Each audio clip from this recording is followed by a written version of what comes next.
اعوذ باللہ من الشیطان الرجیم بسم اللہ الرحمن الرحیم وَأَقِیمُوا الصَّلَاةَ وَآتُوا الزَّکَاةَ وَارْکَعُوا مَعَ الرَّاکِعِینَ صدق اللہ العظیم وصدق رسولہ النبی الکریم الامین۔ انتہائی محترم واجب الاحترام سامعین ذی وقار، آپ کے سامنے قرآن مجید فرقان حمید کی جو آیہ مقدسہ تلاوت کرنے کا شرف حاصل کیا ہے، اس آیہ مقدسہ کے اندر خالق کائنات اللہ رب العزت اللہ جل شانہ نے نماز اور زکوٰۃ کے بارے میں ارشاد فرمایا ہے۔ نماز اور زکوٰۃ دین اسلام کے بنیادی ارکان میں سے رکن ہیں۔ کریم آقا جناب محمد مصطفیٰ صلی اللہ علیہ وسلم آپ کا ارشاد پاک بنی الاسلام علی خمس شہادت اللہ الہ الا اللہ واشہد ان محمدا عبدہ ورسولہ واقام الصلاۃ وایتاء الزکاۃ والحج وصوم رمضان۔ سرکار دو عالم صلی اللہ علیہ وسلم آپ نے ارشاد فرمایا کہ اسلام کے 5 بنیادی ارکان ہیں۔ ان میں سے پہلا رکن الشہادۃ اللہ الہ الا اللہ، دوسرا رکن نماز کو قائم کرنا، تیسرا رکن زکوٰۃ کو ادا کرنا، چوتھا رکن حج ہے، اور 5واں رکن اللہ رب العزت کے پیارے محبوب نے ارشاد فرمایا وصوم رمضان، ماہ رمضان کے روزے ہیں۔ یہاں پر قرآن مجید فرقان حمید کے اندر اللہ رب العزت نماز اور زکوٰۃ کو اکٹھا بیان فرما رہا ہے۔ قرآن مجید فرقان حمید کے اندر تقریباً اللہ رب العزت نے 40 مقامات کے اندر زکوٰۃ کے بارے میں ارشاد فرمایا، اور زیادہ تر اللہ رب العزت نے نماز اور زکوٰۃ کو اکٹھا بیان کیا ہے۔ یہی وجہ ہے کہ علماء نے یہ بات لکھی ہے، بلکہ الترغیب و ترہیب کے اندر یہ بات موجود ہے کہ جو نماز ادا کرے اور زکوٰۃ ادا نہ کرے، نماز ادا کرے اور زکوٰۃ ادا نہ کرے، ایسے بندے کی نماز کو بھی اللہ رب العزت اپنی بارگاہ میں قبول نہیں فرماتا۔ تو لہذا ہمیں نماز کی پابندی کے ساتھ زکوٰۃ کی پابندی بھی کرنا ہوگی، اور زکوٰۃ کو احسن طریقے کے ساتھ ہمیں ادا کرنا ہوگا۔ جب ہم زکوٰۃ کو احسن طریقے کے ساتھ ادا کریں گے تو پھر اللہ رب العزت ہمیں اس پر دنیا کے اندر بھی اجر سے مالا مال فرمائے گا، برکات سے مالا مال فرمائے گا، اور آخرت کے اندر بھی اللہ رب العزت ہمیں اس پر اجر عظیم سے مالا مال فرمائے گا۔ اب نماز تو ہمارے بہت سارے ساتھی پڑھتے ہیں، لیکن زکوٰۃ کی ادائیگی کے حوالہ سے ہمارے بہت سارے لوگ جو ہیں یہ شکوک و شبہات کا شکار رہتے ہیں، چونکہ زکوٰۃ کے اندر مال دینا پڑتا ہے، اور جب مال دینے کی باری آتی ہے تو پھر ہم لوگ پہلو تہی سے کام لیتے ہیں۔ حالانکہ حقیقت یہ ہے زکوٰۃ کا اگر لغوی معنی دیکھا جائے، اس کا ایک معنی بنتا ہے پاکیزگی، یعنی جب بندہ زکوٰۃ ادا کرتا ہے تو اس کا جو بقیہ مال ہوتا ہے وہ پاک ہو جاتا ہے، اور اس کا ایک معنی بنتا ہے بڑھوتری، اضافہ، یعنی اس کا یہ معنی ہے کہ اگر ہم زکوٰۃ ادا کریں گے تو زکوٰۃ ادا کرنے سے ہمارا مال کم نہیں ہوگا، بلکہ اللہ رب العزت اس کے اندر اپنی خیر و برکات کو شامل فرما دے گا۔ جب مال کے اندر خیر و برکات شامل ہوں گی تو اس سے مال کم نہیں ہوگا، بلکہ انشاءاللہ العزیز مال اور زیادہ آگے بڑھتا چلا جائے گا۔ لیکن ان تمام تر باتوں کے باوجود ہم لوگ زکوٰۃ ادا کرنے سے قاصر ہیں، اور ہمارے بہت سارے لوگ جو زکوٰۃ ادا کرتے ہیں وہ بھی ہیلے کے طور پر ادا کرتے ہیں، پوری ادا نہیں کرتے۔ حالانکہ حقیقت یہ ہے کہ اگر کوئی بندہ زکوٰۃ کا انکار کرتا ہے، زکوٰۃ کی فرضیت کا انکار کرتا ہے، وہ بندہ دار اسلام سے خارج ہے، اور اگر کوئی بندہ زکوٰۃ ادا نہیں کرتا، صحیح طریقے کے ساتھ ادا نہیں کرتا، تو وہ بندہ فاسق و فاجر ہے، اور کل قیامت کے دن اسے اپنے اس گناہ کی سزا کو بھگتنا پڑے گا۔ تو لہذا ہمیں اپنی پوری کوشش کرنی چاہیے کہ ہم زکوٰۃ کو صحیح طریقے سے ادا کریں اور پورا ادا کریں۔ یہاں پر یہ بات بھی یاد رکھی جائے کہ اگر ہمارے اوپر زکوٰۃ فرض ہو، مثال کے طور پر ہمارے اوپر زکوٰۃ فرض ہے 20,000 روپیہ، اور ہم اس میں سے 19,000 روپیہ ادا کر دیتے ہیں اور 1,000 روپیہ ہم صحیح طریقے سے ادا نہیں کرتے، وہ ہم روک لیتے ہیں، تو حقیقت میں ہم پھر بھی گناہ گار ہیں۔ لہذا زکوٰۃ ادا کرنے سے پہلے ہمیں بیٹھنا ہوگا، حساب و کتاب کرنا ہوگا، جمع تفریق کرنا ہوگی، اور پھر ہمیں دیکھنا ہوگا کہ ہمارے اوپر کتنی زکوٰۃ بنتی ہے، اور ہمیں بڑے اطمینان کے ساتھ، بڑے آرام کے ساتھ اور بڑی خوش دلی کے ساتھ ہمیں زکوٰۃ کو ادا کرنا ہوگا، تاکہ کل قیامت کے دن اللہ رب العزت ہمیں اس پر اجر عظیم سے مالا مال فرما دے۔ گرامی قدر حضرات، زکوٰۃ کی ادائیگی کے لیے میں یہ سمجھتا ہوں ایک بڑا آسان سا قاعدہ ہے، اگر ہم اس کے اوپر عمل کریں تو انشاءاللہ العزیز ہم احسن طریقے کے ساتھ زکوٰۃ کو ادا کر سکتے ہیں۔ زکوٰۃ سال کے بعد فرض ہوتی ہے، یعنی ہر سال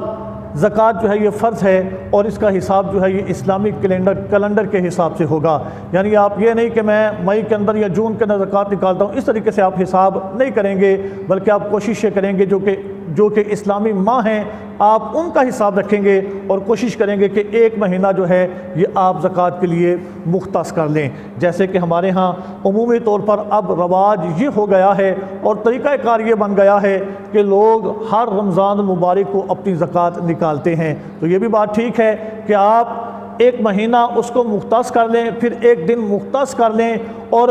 اس دن آپ کاغذ قلم لے کے بیٹھ جائیں اور حساب کریں آپ کے پاس کتنا مال بنتا ہے۔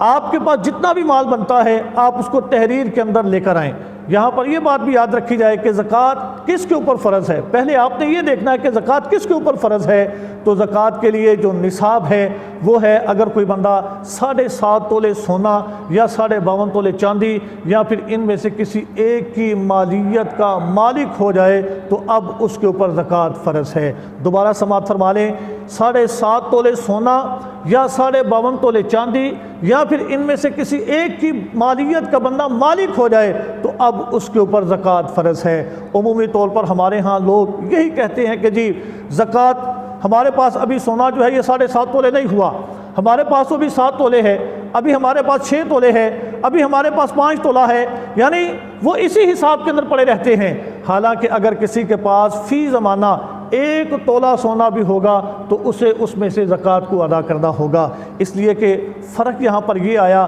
کہ ابتداً سونے اور چاندی کی قیمت یعنی 7.5 تولے سونا اور 52.5 تولے چاندی کی قیمت برابر تھی، لیکن پھر کیا ہوا کہ سونے کی قیمت جو ہے یہ بڑھتی چلی گئی اور چاندی کی قیمت اپنی جگہ پر ٹھہری رہی، اور یہی وجہ ہے کہ آج 52.5 تولے چاندی جو ہے یہ تقریباً 47 ہزار کی بنتی ہے، اور 1 تولہ سونا جو ہے یہ تقریباً 90 ہزار کے قریب پہنچ چکا ہے۔ تو لہٰذا اب چاندی کا حساب لگایا جائے، اگر کسی بندے کے پاس 47 ہزار روپیہ موجود ہے تو اب اس کے اوپر زکوٰۃ فرض ہے، اور اب اس نے زکوٰۃ کو ادا کرنا ہے۔ تو اب زکوٰۃ کس طریقے سے ادا کرنی ہے، میں نے پہلے عرض کیا، ایک ماہ مختص کریں، ایک ماہ میں ایک دن مختص کریں، پھر اس دن کاغذ قلم لے کے بیٹھ جائیں اور کاغذ قلم کے ذریعے سے آپ تحریر کے اندر لائیں کہ ہمارے گھر میں کتنا سونا پڑا ہوا ہے، ہمارے گھر میں کتنی چاندی پڑی ہوئی ہے، ہمارے گھر میں کتنی نقدی پڑی ہوئی ہے۔ نقدی کے اندر وہ پیسہ جو کہ بینک کے اندر پڑا ہوا ہے وہ بھی نقدی کے اندر شمار کر لیا جائے کہ ہمارا اتنا بینک بیلنس ہے، اس کو بھی آپ تحریر کے اندر لے آئیں، اور پھر اس کے ساتھ ساتھ آپ کا جو مال تجارت ہے آپ اس کو بھی ضبط تحریر کے اندر لے کر آئیں۔ مثال کے طور پر آپ کی دکان ہے یا آپ کا گودام ہے، اس کے اندر جتنا مال پڑا ہوا ہے آپ اس سارے مال کو تحریر کے اندر لے کے آئیں، اس کی جو مالیت بنتی ہے، اس کی جو ویلیو بنتی ہے، آپ وہ ویلیو نکال لیں اور اس کو آپ لکھ لیں۔ اسی طریقے سے بعض لوگ کمیٹیوں کے حوالہ سے سوال کرتے ہیں، چونکہ کمیٹیاں بعض دفعہ لمبی چلتی ہیں، 2-2 3-3 سال کی کمیٹیاں چلتی ہیں، تو اب کمیٹیوں کے اندر بندہ ہوتا یہ ہے کہ بندہ کچھ پیسے دیتا رہتا ہے۔ اب کمیٹیوں کے حوالہ سے بھی یہ مسئلہ ہے کہ آپ نے جو پیسے دے دیے ہیں وہ بھی آپ کے اپنے پیسے ہیں، اگرچہ وہ آپ کو نہیں ملے، یعنی 10 لاکھ کی کمیٹی ہے، اس میں سے 5 لاکھ آپ کی طرف سے جا چکا ہے تو وہ 5 لاکھ اب آپ کا ہے، آپ نے اس کو بھی تحریر کے اندر لے کے آنا ہے۔ اسی طریقے سے وہ مکانات جو بندے بیچنے کی نیت سے لے لیتے ہیں، یا وہ پلاٹ جو کہ بیچنے کے لیے نیت سے لیے جاتے ہیں، جس طرح کہ انویسٹر حضرات، ان کے پاس اگر پیسہ آتا ہے تو وہ یہ سمجھتے ہیں کہ جی چلو کوئی پلاٹ لے لو، کوئی مکان لے لو، اس لیے کہ پیسہ جو ہے یہ تو ڈی ویلیو ہوتا رہتا ہے، لیکن اگر ہم پلاٹ وغیرہ لے لیں گے، کوئی مکان لے لیں گے تو اس کی قیمت وقت کے ساتھ ساتھ آگے بڑھتی چلی جائے گی۔ اب آپ نے اس مکان کی قیمت یا اس پلاٹ کی قیمت جو ہے اس کو بھی آپ نے تحریر کے اندر لے آنا ہے، یعنی اب آپ نے ساری چیزیں، مثال کے طور پر سونے کی جو مالیت بنتی تھی آپ نے وہ بھی لکھ لی، چاندی کی جو مالیت بنتی تھی آپ نے وہ بھی لکھ لی، گھر کے اندر جو نقدی پڑی تھی آپ نے وہ بھی لکھ لی، بینک بیلنس کی صورت میں جو آپ کے پاس بیلنس تھا آپ نے وہ بھی لکھ لیا، کمیٹی کی صورت میں آپ کے جو پیسے جا چکے ہیں آپ نے ان کو بھی لکھ لیا، اور اسی طریقے سے وہ پلاٹ اور وہ مکان جو کہ بیچنے کی نیت کے ساتھ لیا گیا ہے اس کی بھی قیمت آپ لکھ لیں، اور اس کے ساتھ ساتھ آپ یہ بھی لکھیں کہ اگر آپ نے کسی سے کچھ پیسے لینے ہیں، یعنی دنیا کے اندر لین دین چلتا رہتا ہے، آپ نے کسی کے پیسے دینے بھی ہوتے ہیں، کسی سے لینے بھی ہوتے ہیں، تو جو پیسے آپ نے لینے ہیں ان کو بھی تحریر کے اندر لے آئیں اور ان سب کو جمع کر لیں۔ اب آپ کے پاس یہ جو رقم آئی ہے یہ ٹوٹل رقم ہے، اور پھر اس میں سے آپ وہ پیسے جو آپ نے دینے ہیں، یعنی بعض دفعہ ایسا ہوتا ہے کہ ہمارا جو گودام ہوتا ہے اس کے اندر جو مال پڑا ہوا ہوتا ہے وہ سارا ہم نے نقد نہیں لیا ہوا ہوتا بلکہ اس میں سے کچھ ادھار بھی ہوتا ہے، تو لہذا ہم نے وہ پیسے واپس کرنے ہیں، تو ان پیسوں کو یعنی اب وہ رقم جو آپ نے لوگوں کی ادا کرنی ہے، لوگوں کو جو دینے ہیں، جو آپ کے اوپر قرض ہے اس کو بھی آپ لکھ لیں، اور پھر کوشش کرنے کے بعد جو قرض آپ نے دینا ہے وہ آپ اصل رقم میں سے نکال لیں۔ اب جو رقم آپ کے پاس باقی بچے گی آپ نے اس کے اوپر 2.5% کے حساب سے زکوٰۃ کو ادا کرنا ہے۔ جب آپ اس انداز سے زکوٰۃ کو ادا کریں گے تو پھر آپ کی صحیح طریقے سے زکوٰۃ ہو جائے گی۔ میں نے پہلے بھی عرض کیا کہ اگر آپ کا 20,000 روپیہ بنتا ہے تو آپ نے کوشش کرنی ہے کہ 21,000 ہو جائے، اس میں سے 19,000 نہ ہو، یعنی کچھ زیادہ تو چلے جائیں کچھ کم نہ ہو۔ بعض دفعہ ایسا ہوتا ہے کہ ہم 20,000 کی بجائے 19,000 دے دیتے ہیں اور ہم یہ سمجھتے ہیں کہ جی ہم نے زکوٰۃ کو ادا کر دیا، لیکن ابھی ہمارے ذمے کچھ باقی تھا جو ادا نہیں کیا، اس کی وجہ سے ہم گناہ گار ہو رہے ہوتے ہیں۔ تو لہذا کوشش کر کے اپنی زکوٰۃ کو احسن طریقے کے ساتھ، اچھے طریقے کے ساتھ ادا کر دیا جائے، تاکہ کل قیامت کے دن آپ سرخرو ہو جائیں اور اللہ رب العزت آپ کو اس پر اجر عظیم سے مالا مال فرما دے۔